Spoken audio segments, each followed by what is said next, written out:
Good morning, students. Today I am going to start my grammar topic that is voice. First of all बच्चों, आपको मालूम होना चाहिए कि वॉइस क्या होता है. वॉइस का मतलब होता है आवाज़. तो इसमें हम डेफिनेशन देख लेते हैं. Voice is a form of verb. Voice क्या है? एक वर्ब की फॉर्म है which shows it's connection with the subject. जो क्या शो करती है कि उसका सब्जेक्ट के साथ जो कनेक्शन है उसको दिखाती है. It shows whether the subject does something. ये क्या शो करती है? या तो सब्जेक्ट कुछ कर रहा है और something is done to subject, या फिर सब्जेक्ट के लिए कुछ किया जा रहा है या सब्जेक्ट के द्वारा कुछ किया जा रहा है. तो यहाँ पर टू टाइप के वॉइस हैं. ठीक है, टू टाइप्स हैं वॉइस के. कौन कौन से? एक्टिव वॉइस और पैसिव वॉइस. एक्टिव में क्या है? सब्जेक्ट पर ज़्यादा जोर दिया जाता है और पैसिव में क्या है? ऑब्जेक्ट पर ज़्यादा जोर दिया जाता है. तो एक बात और माइंड में रखना कि जब भी हम पैसिव बनाते हैं तो एक्टिव पैसिव वॉइस में क्या है कि सब्जेक्ट जो है वो चेंज हो जाएगा ऑब्जेक्ट में, और ऑब्जेक्ट है वो सब्जेक्ट में चेंज होता है. कि ये जो सब्जेक्ट है ये जाकर ऑब्जेक्ट बन जाता है, ऑब्जेक्ट आगे आकर क्या है? सब्जेक्ट बन जाता है. और हमेशा इसमें जो पैसिव बनाएंगे तो वर्ब की थर्ड फॉर्म लगती है, उसके साथ हमेशा हम बाय का यूज़ करते हैं. वर्ब की कौन सी फॉर्म आएगी? थर्ड फॉर्म और बाय, जब भी हम पैसिव बनाते हैं. ठीक है, तो सबसे पहले हम करेंगे प्रेजेंट इंडेफिनिट. इसमें क्या है? जब हम इसके एक्टिव के रूल देखेंगे तो सब्जेक्ट वर्ब की फर्स्ट फॉर्म के साथ एस और एस और ऑब्जेक्ट का यूज़ होता है. तो पैसिव में क्या रूल बनेगा? वही है कि सबसे पहले हमारा ऑब्जेक्ट है. ठीक है, फिर is am are, third form of verb, by plus subject. ठीक है, प्रेजेंट इंडेफिनिट में हम क्या लगाते हैं? इज एम आर जब भी उसका पैसिव बनाते हैं, और वर्ब की थर्ड फॉर्म तो लगनी ही लगनी है और बाय का यूज़ भी होगा.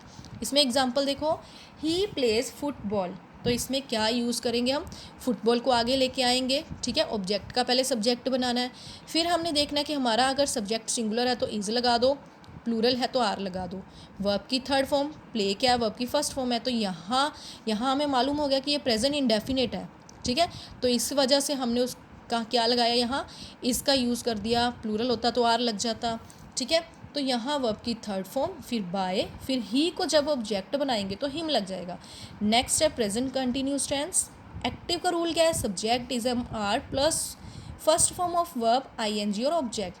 पैसिव में क्या है? वही ऑब्जेक्ट पहले आ जाएगा, इज एम आर. और एक बात याद रखनी है कि कोई भी कंटिन्यूस टेंस आ जाए, वेदर प्रेजेंट कंटिन्यूस या फिर वो पास्ट कंटिन्यूस हो, उसमें हमेशा जब भी हम पैसिव बनाते हैं तो बीइंग का यूज़ होना ही होना है. तो वर्ब की थर्ड फॉर्म भी लगनी ही लगनी है, बाय का यूज़ भी होना ही है. तो हम इसका एग्जांपल देखते हैं. She is writing a letter. इसमें जो है, जो हमारा ऑब्जेक्ट है वो आगे आ गया. ये सिंगुलर था तो इज लगा दिया.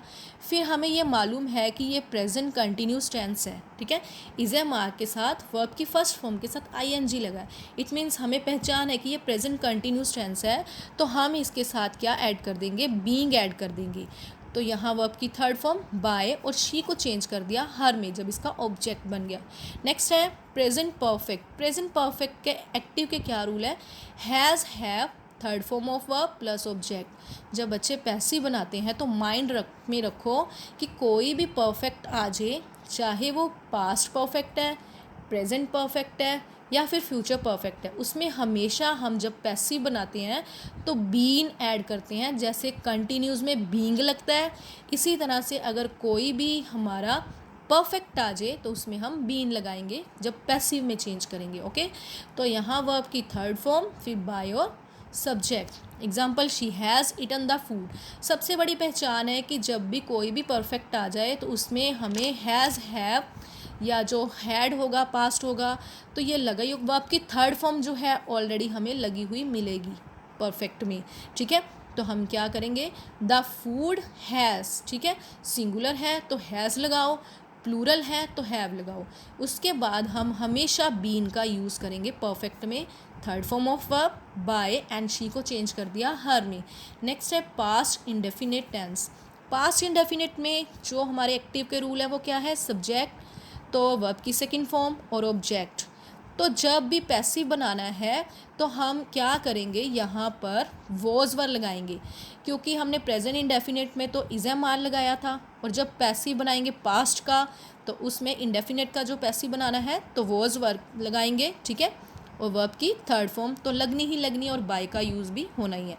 एग्जाम्पल देखो, ही प्लेड अ वायलिन, तो आपको मालूम है कि प्लेड वर्ब की सेकंड फॉर्म है, वैसे ये थर्ड फॉर्म भी है, तो आपको मालूम है कि ये पास्ट इंडेफिनिट है, तो हमने उसको जब पैसिव बनाना है तो वॉज वर्ब लगाएंगे। अगर हमारा सब्जेक्ट सिंगुलर है तो वॉज लगाओ, प्लूरल है तो वर लगाओ।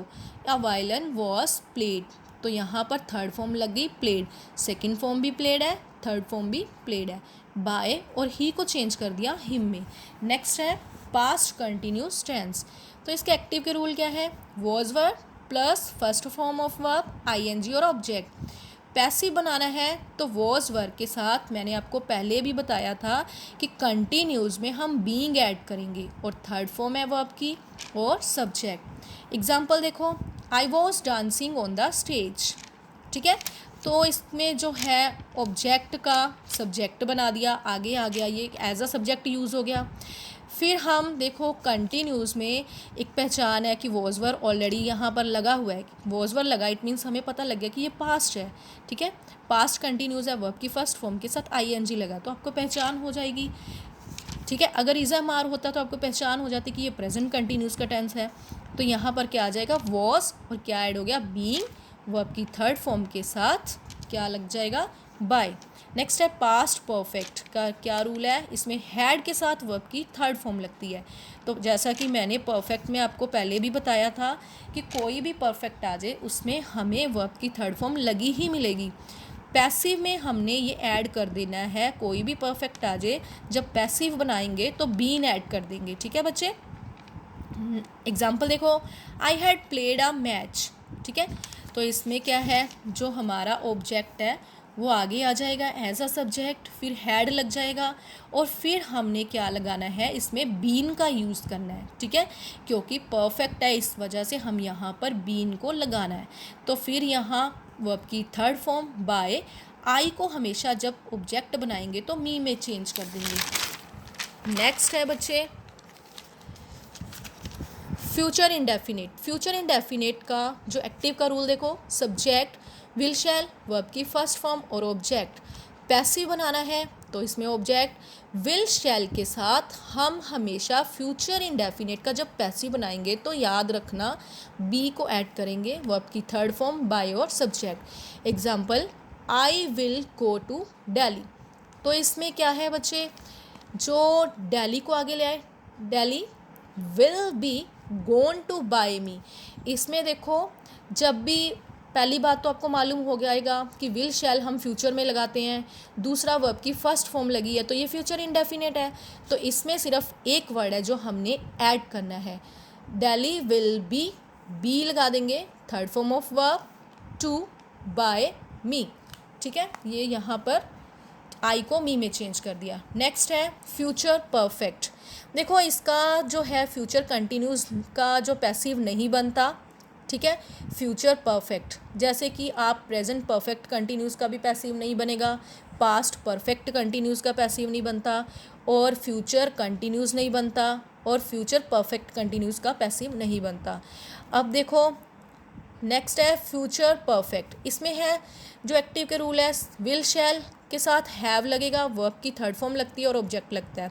पैसिव बनाते हैं तो विल शैल के साथ हम क्या ऐड करते हैं, बीन को, वही है जब भी मैंने बोला था कि परफेक्ट में हमेशा हम बीन लगाते हैं, ठीक है, तो वर्ब की थर्ड फॉर्म। एग्जाम्पल देखते हैं, I will have gone to Delhi, तो इसमें क्या है बच्चे, दिल्ली विल हैव बीन लग गया, गोन टू बाय मी, तो ये इसका आंसर बन गया। क्लियर हो गया।